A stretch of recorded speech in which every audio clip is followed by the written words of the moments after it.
अमीर देवरानी गरीब जेठानी की छठ पूजा शॉपिंग। सुबह का समय है। मोहिनी अपने छोटे से घर के बाहर बैठी चुपचाप सिलाई कर रही है। उसकी हालत देखकर साफ पता चलता है कि वो एक साधारण जिंदगी जी रही है। दूसरी तरफ आयशा अपने घर के बाहर कुछ लोगों के बीच घिरी हुई है। अरे सुनो सुनो, इस बार छठ पूजा के लिए मैंने सबसे महंगी टोकरी और फल मंगवाए हैं। देखना, पूरी पूजा में सबकी नजर सिर्फ मेरे सामान पर होगी। अच्छा, इतना महंगा सामान मंगवाया है? आखिर कहाँ से मंगवाया? अरे क्या बताऊं, बहुत महंगी दुकान से। वो तुम लोग वहाँ से नहीं खरीद पाओगे। मैं तो इस बार छठ पूजा में छठ माता को बहुत खुश कर दूंगी। देखना, पूजा में मेरे सामने जैसा सामान किसी का नहीं होगा। पास पास खड़ी महिलाएं उसकी बातें सुन रही हैं। मोहिनी भी थोड़ी दूरी से उनकी बातें सुन रही होती है, लेकिन कुछ नहीं कहती और चुपचाप अपनी सिलाई में व्यस्त रहती है। वैसे सबके बस की बात नहीं है ऐसे महंगे सामान लाना। कुछ लोग तो गरीब है, उनकी हालत देखो तो लगता है जैसे किसी पुराने कपड़े से काम चला रही हो। आसपास के लोग उसकी बातों को सुनकर हंसते हैं और मोहिनी की ओर देखते हैं। मोहिनी उदास होते हुए भी खुद को शांत रखती है और अपनी देवरानी से कुछ भी नहीं कह पाती। अपनी सिलाई खत्म करने के बाद मोहिनी घर के अंदर जाती है और अपने पति सुजल से बात करती है। उनके घर का माहौल बहुत ही साधारण है। टूटी फूटी दीवारें और पुराने फर्नीचर देखने से ही गरीबी का पता चलता है। मोहिनी, क्या हुआ? आज फिर आयशा ने कुछ कहा? बताओ, अगर उसने कुछ कहा है तो मुझे बोलो। मैं अपने छोटे भाई को बोलता हूँ, वो उसे समझा देगा। नहीं, मुझे आदत है उसकी बातों की, और वैसे भी हमें किसी के कहने से क्या फर्क पड़ता है। मैं छठ मैया की पूजा दिल से करूंगी बस, और दिल से पूजा करने पर ही छठी माता मुझसे प्रसन्न हो जाएंगी। मुझे अपनी भक्ति पर भरोसा है। तुम सच में बहुत मजबूत हो। मैं जानता हूँ कि हमारे पास पैसे कम है, लेकिन तुम्हारा हौसला हमेशा मुझे प्रेरित करता है। तुम अपनी हिम्मत को ऐसे ही बनाए रखो। एक दिन सब कुछ ठीक हो जाएगा और फिर कोई भी इतना कुछ नहीं रहेगा जितना अभी कह रहा है। छठ माता हमारी भी कभी ना कभी जरूर सुनेंगी। बस तुम यूं ही मेरा साथ देते रहो, हम धीरे धीरे सब कुछ खरीद लेंगे। इस बार थोड़ी थोड़ी बचत से मैंने पूजा के लिए कुछ सामान खरीदने का सोचा है। थोड़ा थोड़ा करके सब कुछ खरीद लूंगी जो भी छठ पूजा में इस्तेमाल होता है। और मेरे लिए जरूरी ये है कि छठ माता की सामग्री का सारा सामान पूरा हो जाए। ये जरूरी नहीं है कि वो बहुत ज्यादा महंगा होना चाहिए। हाँ, तुमने बिल्कुल सही कहा। जरूरी बात यह है कि सामग्री का सामान पूरा होना चाहिए।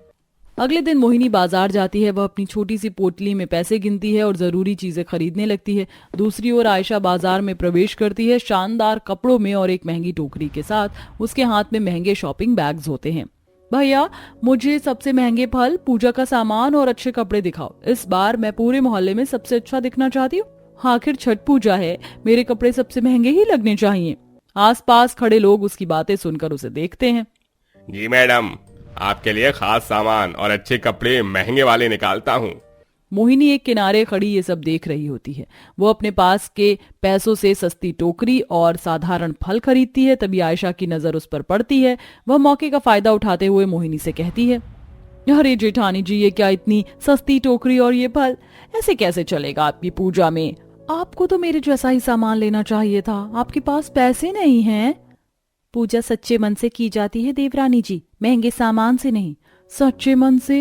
ये सब तो गरीबों की बातें हैं। देखना, मेरी पूजा सबसे खास और सुंदर होगी। मैंने अपनी छठ पूजा में जरा सी भी कंजूसी नहीं करी और ना ही छठ पूजा के सामान में थोड़ा सा भी सस्ता सामान खरीदा। जितना भी लिया है सब महंगा लिया है। चलो, अच्छी बात है।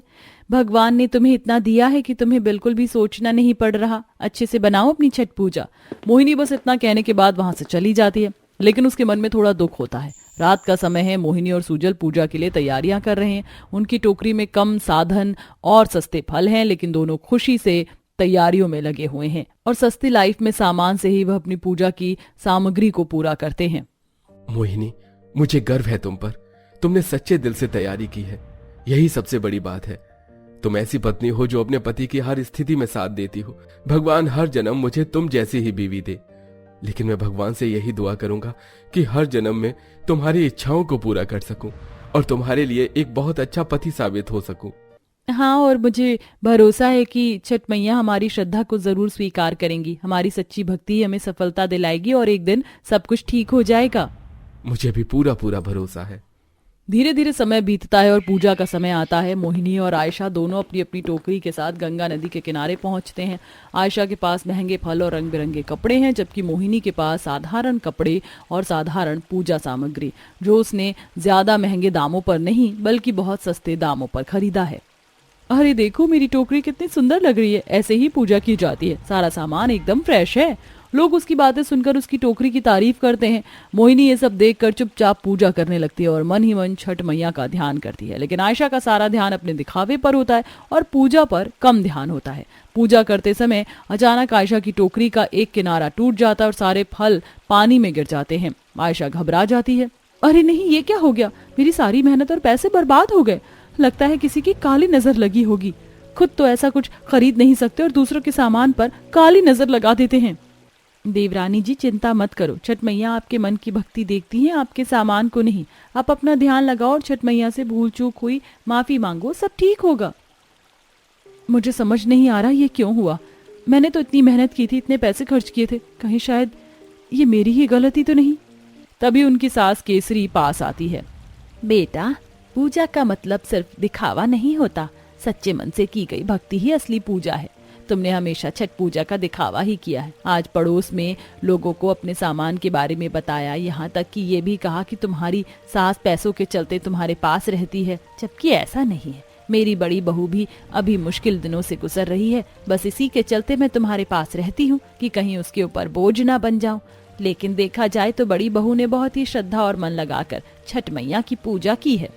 अपनी सास की इतना कहने पर आयशा को अपनी गलती का एहसास होता है और वह उदास चुपचाप खड़ी रह जाती है। पूजा खत्म होने के बाद आयशा मोहिनी के पास जाती है। उसके चेहरे पर पछतावे का भाव होता है। मोहिनी दीदी, मुझसे बहुत बड़ी गलती हो गई। मैंने हमेशा पैसे और दिखावे को महत्व दिया, लेकिन असली पूजा तो श्रद्धा से होती है। आपने मुझे ये सबक सिखाया। अगर मैंने भी सच्चे मन से सारी तैयारियां की होती तो शायद मेरे साथ ऐसा ना होता और मेरी मेहनत बेकार ना जाती। ये सब मेरी ही करने का नतीजा है। कोई बात नहीं आयशा, हम सब इंसान हैं और हमसे गलतियां होती हैं, पर सीखना सबसे बड़ी बात है। तुमने अपनी इस गलती से सीख लिया, यही सबसे बड़ी बात है। अब तुम चिंता मत करो, सब कुछ अच्छा ही होगा। दीदी, आप मेरी सच्ची बहन है। आपने मुझे अपनी गलतियों का एहसास दिलाया।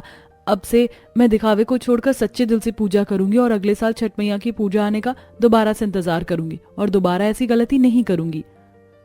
आपस की बातें होने के बाद दोनों गले मिलती हैं और पूरा परिवार उनके इस एकता भरे पल को देखता है और बहुत खुश होता है। अगले दिन मोहिनी और आयशा दोनों सादगी से छठ पूजा का समापन करती हैं। आयशा पूरी तरह से बदल चुकी होती है और मोहिनी के साथ सच्चे मन से पूजा करती है। आज मुझे गर्व हो रहा है तुम दोनों पर। सच्चे दिल से की गई पूजा का फल सबसे बड़ा होता है। इसे कहते हैं एकता। शायद ये छठ मैया ने तुम दोनों को मिलने के लिए ही किया होगा। हाँ माँ जी, आप सही कह रही हो और मुझे माफ कर देना। मैंने लोगों को जताया कि आप मेरे पास मेरे पैसों की वजह से रह रही हो। जेठानी जी, आप भी मुझे माफ कर दीजिए इस बात के लिए। कोई बात नहीं, तुम्हें परेशान होने की जरूरत नहीं है, सब कुछ ठीक है। पूरा परिवार खुशी खुशी एक साथ बैठकर छठ मैया की आरती करता है। मोहिनी और आयशा एक दूसरे की ओर देखती हैं और मुस्कुराती हैं। इसी के चलते सब कुछ अच्छा हो जाता है और बहुत जल्द सुजल को बहुत अच्छी जगह नौकरी मिल जाती है, जिसके बाद मोहिनी के दिन भी बदल जाते हैं। वह अपने घर को तुड़वाकर दोबारा से बनवाते हैं और अब वह एक साथ खुशी खुशी रहने लगते हैं। उनकी सारी परेशानियां खत्म हो जाती हैं।